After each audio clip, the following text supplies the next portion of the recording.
and today we're going to be talking about launch your business with customer-focused marketing. And if you've been in the session before, it's going to be a little bit different just because we've got to talk and bring AI in right front and center because there's so much that we can do and it can help us in shortening the time. Now understand, AI is not it's not just a tool, it's an operating system, but it's also not going to replace a person. We have to be the human in charge, not just in the loop, but the human in charge of AI. So when we talk about marketing, because not all of us are marketers, we have to do some storytelling, create meaning, build relationships. And what we're doing is helping customers along their journey. But the decision has changed now. If you think about it, this flow of awareness, consideration, conversion, and loyalty still happens, right? It still happens. In fact, it happens. And so you know what it means. Awareness is how do we reach them? Consideration, are they finding the answers? Are we a part of their decision-making process? Can we turn those leads into customers? Will they finally do business with us? Whatever that looks like for us, from them signing up for an appointment or for them actually downloading something or buying from us. And are they loyal? Do they return and do they speak positively on our behalf to their contact spheres so that we don't even have to worry about selling or marketing to them? They're just going to take the good word of their good friend and do what their friend recommends, which is go get what you need from her. Now we know this is happening, but we also know that time has shortened from discovery to decision. With AI overviews, AI mode, people searching on AI platforms, we are seeing that decision move that quickly. It can happen in a matter of seconds. So if it takes us too long to figure out the decision process and how we can become a part of that and be visible, then that becomes problematic because now we are not even seen. So people can't even choose to do business with us, right? So how do you reach your actual customers? How do you be a part of that decision journey? Well, some people, it's any of these 5 ways. How are you actually reaching your customers right now? All right, so start with awareness. If they don't know you exist, they can't do business with you. Now, I do a whole separate session on the buyer mindset, the 5 stages of the buyer, because awareness could just be, I'm aware there's an issue, something's not right. But some people are unaware and it's hard to market to them. They just think, life's hard. This is just the way it is. And they don't even think or look for a solution. They just think that is the way it's going to be and they're dealing with it. Now, there's some people who maybe stage 3 of the buyer awareness, which means at stage 3, they know there's a problem and they're not sure if there's a solution, but they're going to go look for it. Stage 4 means they know there's a solution. They just don't know that you're the best one to deliver and provide that solution.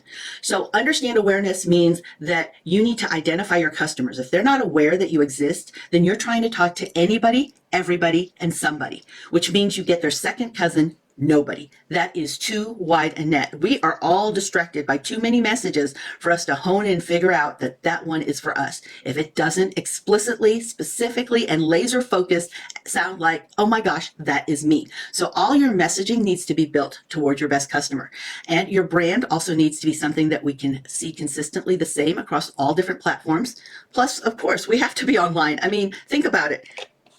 We all go here when we're ready to go to or buy, right? We're ready to do that. So how can we figure out who our best customer is? Well, what we can do is we can look at our customer persona. And in the instance of Shalyn and Sharika, they looked at Metro Michaela. But what you can do is you can already start putting this together just by using for free your Google Gemini. So if you're in a free Google account, you have Gemini available to you. Let me show you how to find that, okay? All right. This is a free personal Gmail account that I use for demo. How you can find Gemini is if you'll go to the app keypad, which is usually between the gear icon here at the top right-hand corner and your photo. You're just going to tap here and you will see the Gemini Spark. Don't use the Gemini Spark within your Google account, your Gmail account, because that is using Gemini just for Gmail, and you'll see that in Google Workspace. Okay? What you're looking for, though, is you're looking for this, all right? This one right here. And it's going to be at a different place because this moves around depending on how often you use those. So when I tap on that, see how it brings up Gemini, which is Google's AI. So now, and I'm going to put it in fast mode for a demo. Let's say, and I'm going to speak to it. So let's turn it on so I can speak to it because I like to give AI all of my pregnant pauses and my thoughts as I'm spewing it out. It makes it a whole lot easier than typing it. All right, I have a high-end lunch bag company. So when I say high-end, it's made of leather or pleather, so not not vegan leather. And I'm able to bring it to business meetings and conferences. It's pretty stylish. It looks like a bag, a purse, a messenger bag, so it fits in nicely in the executive locations. And I want to find out who my best customer is now.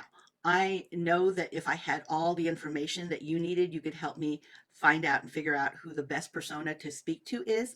But I want you to ask one at a time questions to help me clarify who that is. All right. Now, do know that yes, you can have several personas that you actually do business with, right? You can.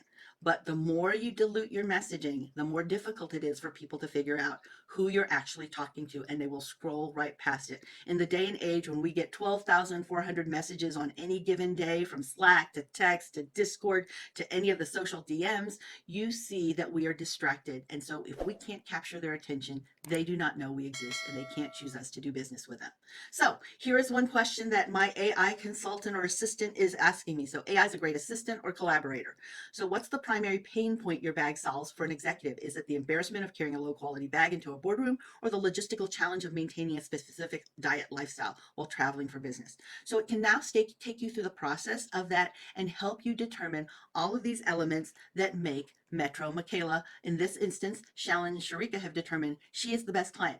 It's not saying that they can't serve anybody, everybody, and somebody. They can.